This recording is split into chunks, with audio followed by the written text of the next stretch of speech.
Goal setting is everywhere in our world. We set goals for our careers, our health, and our lives in general. It seems modern society is always encouraging us to think about the next milestone.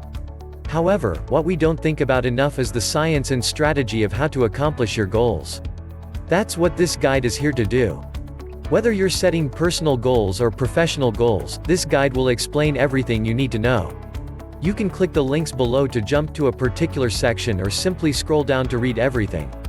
At the end of this page, you'll find a complete list of all the articles I have written on goal setting. 1. What is goal setting? What is goal setting? Rudders and oars. 2. How to set goals you'll actually follow. Ruthlessly eliminate your goals. Stack your goals. Set an upper bound. 3. How to achieve your goals consistently. How to align your environment with your goals. How to measure your goals. Where to go from here. 1. What is goal setting? Experts define goal setting as the act of selecting a target or objective you wish to achieve. Fair enough. That definition makes sense, but I think there is a much more useful way to think about setting goals. What is goal setting? Most goal-setting exercises start with an overpaid consultant standing by a whiteboard and asking something like, "What does success look like to you?" In very specific terms, what do you want to achieve? If we are serious about achieving our goals, however, we should start with a much different question. Rather than considering what kind of success we want, we should ask, what kind of pain do I want? This is a strategy I learned from my friend and author, Mark Manson. What Mark has realized is that having a goal is the easy part. Who wouldn't want to write a best-selling book or lose weight or earn more money? Everybody wants to achieve these goals. The real challenge is not determining if you want the result, but if you are willing to accept the sacrifices required to achieve your goal. Do you want the lifestyle that comes with your quest? Do you want the boring and ugly process that comes before the exciting and glamorous outcome? It's easy to sit around and think what we could do or what we'd like to do. It is an entirely different thing to accept the trade-offs that come with our goals. Everybody wants a gold medal. Few people want to train like an Olympian. This brings us to our first key insight. Goal setting is not only about choosing the rewards you want to enjoy, but also the costs you are willing to pay. Rudders and oars. Imagine a small rowboat. Your goals are like the rudder on the boat. They set the direction and determine where you go. If you commit to one goal, then the rudder stays put and you continue moving forward. If you flip-flop between goals, then the rudder moves all around and it is easy to find yourself rowing in circles. However, there is another part of the boat that is even more important than the rudder, the oars. If the rudder is your goal, then the oars are your process for achieving it. While the rudder determines your direction, it is the oars that determine your progress. This metaphor of the rudder and the oars helps clarify the difference between systems and goals. It is an important distinction that shows up everywhere in life. If you're a coach, your goal is to win a championship. Your system is what your team does at practice each day. If you're a writer, your goal is to write a book. Your system is the writing schedule that you follow each week. If you're a runner, your goal is to run a marathon. Your system is your training schedule for the month. If you're an entrepreneur, your goal is to build $1 million business. Your system is your sales and marketing process. Goals are useful for setting the direction. Systems are great for actually making progress. In fact, the primary benefit of having a goal is that it tells you what sort of system you need to put in place. However, the system itself is what actually achieved the results. This brings us to our second key insight. Goals determine your direction. Systems determine your progress. You'll never get anywhere just by holding the rudder. You have to row. Before we talk about how to get started, let's pause for just a second. If you're enjoying this article on goal setting, then you'll probably find my other writing on performance and human behavior useful. Each week, I share self-improvement tips based on proven scientific research through my free email newsletter. 2. How to set goals you'll actually follow. Alright, now that we've discussed the trade-offs and systems that come with goals, let's talk about how to set goals you'll actually follow. There are 3 basic strategies I like to use when goal setting. Let's talk about each one now. 1. Ruthlessly eliminate your goals. Psychologists have a concept they refer to as goal competition. Goal competition says that one of the greatest barriers to achieving your goals is the other goals you have. In other words, your goals are competing with one another for your time and attention. Whenever you chase a new goal, you have to pull focus and energy from your other pursuits. This is basically the four burners theory in action. When you turn one burner up, you have to turn others down. Now, there is good news. One of the fastest ways to make progress on your goals is to simply press pause on less important things and focus on one goal at a time. Sometimes you just need to reorganize your priorities a little bit and suddenly progress comes much more quickly because you are now fully committed to a goal that was only getting moderate attention previously. This is an important insight. Typically, when we fail to reach our goals, we think something was wrong with our goal or our approach. Experts tell us, you need to think bigger. Pick a dream that is so big it will motivate you every day. Or we tell ourselves, if only I had more hours in the day. These excuses cloud the bigger issue. What often looks like a problem of goal setting is actually a problem of goal selection. What we really need is not bigger goals, but better focus. You need to choose one thing and ruthlessly eliminate everything else. In the words of Seth Godin, you don't need more time, you just need to decide. Our lives are like rose bushes. As a rose bush grows, it creates more buds than it can sustain.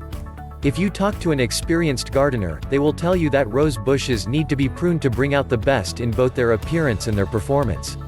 In other words, if you want a rose bush to thrive, then you need to cut away some of the good buds so the great ones can fully blossom. Our goals are similar. They need to be consistently pruned and trimmed down. It's natural for new goals to come into our lives and to get excited about new opportunities, just like it's natural for a rose bush to add new buds. If we can muster the courage to prune away a few of our goals, then we create the space we need for the remaining goals to fully blossom. Full growth and optimal living require pruning. I've written about a variety of strategies for getting your priorities in order and focusing on one thing at a time, including the Ivy Lee method, Warren Buffett's 25-to-5 rule, the Eisenhower box, the 20-slot rule, the myth of multitasking. Take a look at those strategies and try out one that resonates with you. 2. Stack your goals. Research has shown that you are 2x to 3x more likely to stick to your goals if you make a specific plan for when, where, and how you will perform the behavior. For example, in one study scientists asked people to fill out this sentence: during the next week, I will partake in at least 20 minutes of vigorous exercise on day, at time of day, in place. Researchers found that people who filled out this sentence were 2x to 3x more likely to actually exercise compared to a control group who did not make plans for their future behavior. Psychologists call these specific plans implementation intentions because they state when, where, and how you intend to implement a particular behavior. This finding has been repeated across hundreds of studies and has been found to increase the odds that people will start exercising, begin recycling, stick with studying, and even stop smoking. One of my favorite ways to utilize this finding is with a strategy I call habit stacking. To use habit stacking, just fill out this sentence. After, before, current habit, I will, new habit. Here are some examples. Meditation: after I brew my morning coffee, I will meditate for 1 minute. Push-ups: before I take my morning shower, I will do 10 push-ups. Flossing: after I set my toothbrush down, I will floss my teeth. Gratitude: before I eat dinner, I will say one thing I am grateful for that day. Networking: after I return from my lunch break, I will send one email to someone I want to meet. Habit stacking works well because you not only create a specific plan for when and where you will implement your goals, but also link your new goals to something you are already doing each day.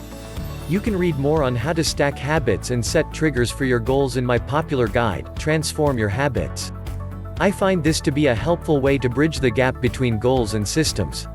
Our goals tell us what we want to achieve while our systems are the process we follow each day.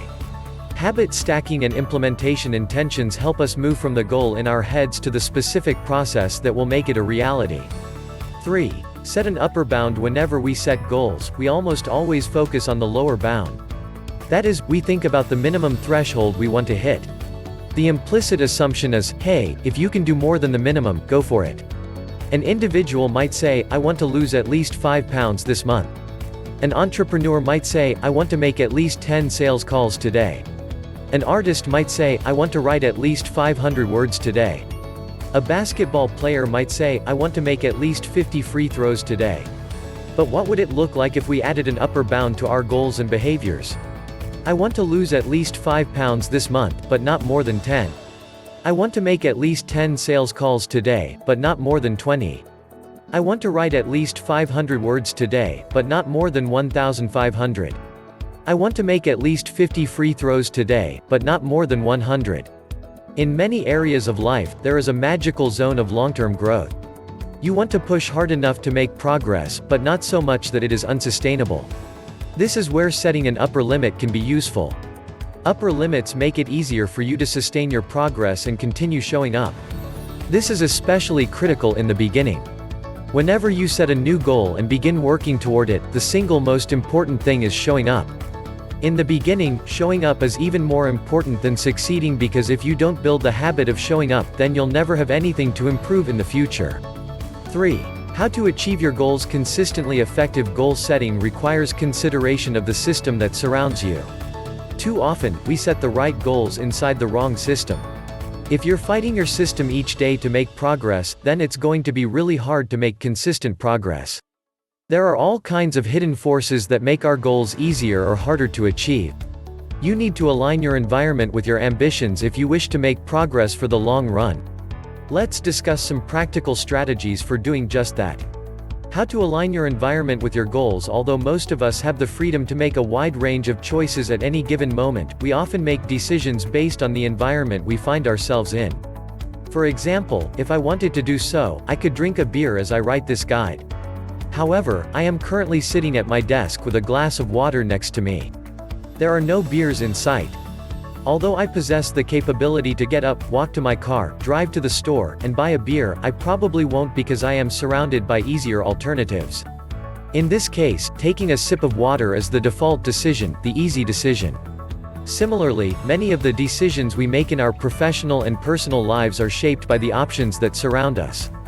If you sleep with your phone next to your bed, then checking social media and email as soon as you wake up is likely to be the default decision. If you walk into your living room and your couches and chairs all face the television, then watching television is likely to be the default decision. If you keep alcohol in your kitchen, then drinking consistently is more likely to be the default decision. Of course, defaults can be positive as well.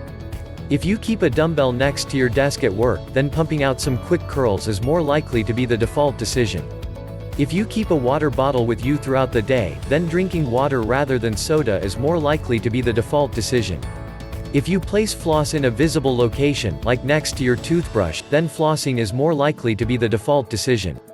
Scientists refer to the impact that environmental defaults can have on our decision-making as choice architecture. This has an important impact when it comes to achieving goals.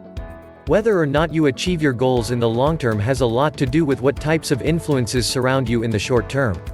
It's very hard to stick with positive habits in a negative environment. Here are a few strategies I have found useful when trying to design better default decisions into my life. Simplicity. It is hard to focus on the signal when you're constantly surrounded by noise. It is more difficult to eat healthy when your kitchen is filled with junk food. It is more difficult to focus on reading a blog post when you have 10 tabs open in your browser. It is more difficult to accomplish your most important task when you fall into the myth of multitasking. When in doubt, eliminate options. Visual cues. In the supermarket, placing items on shelves at eye level makes them more visual and more likely to be purchased. Outside of the supermarket, you can use visual cues like the paperclip method or the Seinfeld strategy to create an environment that visually nudges your actions in the right direction. Opt out versus opt in. There is a famous organ donation study that revealed how multiple European countries skyrocketed their organ donation rates. They required citizens to opt out of donating rather than opt into donating. You can do something similar in your life by opting your future self into better habits ahead of time. For example, you could schedule your yoga session for next week while you are feeling motivated today. When your workout rolls around, you have to justify opting out rather than motivating yourself to opt in. How to measure your goals. Another key to making long-term progress on your goals is measurement. The human mind loves to receive feedback. One of the most motivating things we can experience is evidence of our progress. This is why measurement is so critical for effective goal setting. By measuring your results, you get insight on whether or not you are making progress. The things we measure are the things we improve. It is only through numbers and clear tracking that we have any idea if we are getting better or worse. Here are a few of the measurable goals I've implemented. When I measured how many push-ups I did, I got stronger. When I tracked my reading habit of 20 pages per day, I read more books. When I recorded my values, I began living with more integrity. The trick is to realize that counting, measuring, and tracking is not about the result.